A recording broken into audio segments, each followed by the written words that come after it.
आज देश के नए शिक्षा मंत्री प्रहलाद जोशी हैं, लेकिन क्या आप जानते हैं कि उनकी राजनीतिक पहचान कहां से बनी थी? किसी चुनावी जीत से नहीं, किसी मंत्रालय से नहीं, बल्कि हुबली के एक छोटे से मैदान से, जहां 1994 में तिरंगा फहराने की कोशिश में गोली चली, 6 लोग मारे गए और एक युवा संघ स्वयंसेवक पहली बार देश के नक्शे पर चमका। वहीं युवा आज करोड़ों छात्रों के भविष्य का मंत्री है। ये सिर्फ एक पुरानी कहानी नहीं, ये वो आंदोलन है जिसने प्रहलाद जोशी को बनाया। नमस्कार, मैं हूं कल्पना तिवारी और आप देख रहे हैं V5 ग्लोबल।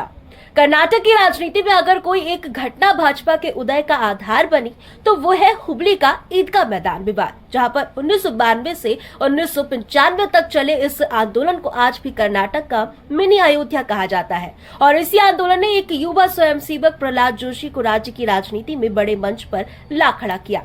आज जब वही प्रहलाद जोशी देश के शिक्षा मंत्री बने हैं तो उनकी राजनीतिक यात्रा की असली शुरुआत यहीं से जुड़ी हुई है। कहानी शुरू होती है हुबली शहर के बीचों बीच स्थित एक छोटे से मैदान से। करीब 1.5 एकड़ का ये मैदान सालों से सार्वजनिक जगह के रूप में इस्तेमाल होता है। मेले लगते थे, खेल होते थे, सभाएं होती थी। 1921 में अंजुमन ए इस्लाम को नगरपालिका ने 999 साल का पट्टा मिला था।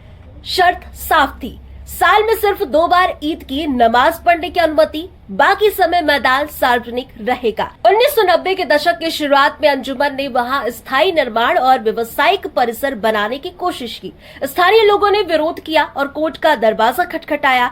मुसीफ कोर्ट ने निर्माण को अवैध करार दिया। 1992 में कर्नाटक हाई कोर्ट ने भी उसी फैसले को बरकरार रखा और कहा कि जमीन नगर निगम की है, अंजुमन को सिर्फ सीमित धार्मिक उपयोग का अधिकार है। इसी बीच 1992 में एक और घटना ने पूरे विवाद को राजनीतिक रंग दे दिया। उत्तर भारत में मुरली मनोहर जोशी श्रीनगर के लाल चौक पर तिरंगा फहराने की एकता यात्रा निकाल रहे थे। उसी समय कर्नाटक में भाजपा और आरएसएस के कार्यकर्ताओं ने फैसला लिया कि हुबली के ईदगाह मैदान पर भी तिरंगा फहराया जाएगा।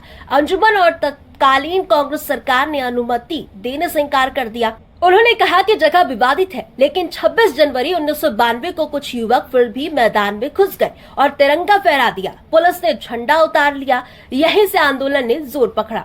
अगले 3 साल तक बार बार कोशिशों होती रही। 1994 का स्वतंत्रता दिवस निर्णायक मोड़ बन गया। उमा भारती के नेतृत्व में बड़ी संख्या में कार्यकर्ता मैदान की ओर बढ़े। कर्फ्यू लगा हुआ था, फिर भी भीड़ रुकी नहीं। पुलिस ने फायरिंग की, 6 लोग मारे गए। उस दिन की घटना ने पूरे राज्य में सनसनी फैला दी। इसी आंदोलन में एक युवा चेहरा लगातार सक्रिय था, प्रहलाद जोशी। बचपन से आरएसएस के स्वयंसेवक रहे जोशी उस वक्त हुबली धारवाड़ क्षेत्र में संगठन के काम में जुड़े हुए थे। उन्होंने खुद बाद में कई बार बताया कि 1994 में उन्होंने तिरंगा फहराया और गिरफ्तार भी हुए, और इस आंदोलन ने उन्हें सिर्फ स्थानीय स्तर पर ही नहीं, पूरे कर्नाटक में पहचान दिलाई। संघ परिवार और भाजपा संगठन में उन्हें एक अनुशासित, वफादार और मैदान में उतरने वाला कार्यकर्ता माने जाने लगा। आंदोलन का राजनीतिक असर गहरा था। उत्तर कर्नाटक में भाजपा को मजबूत जनाधार मिला।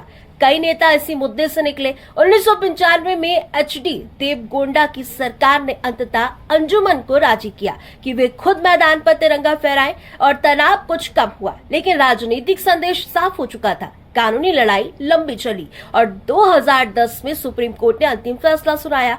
जमीन पूरी तरह हुबली धारवाड़ नगर निगम की है।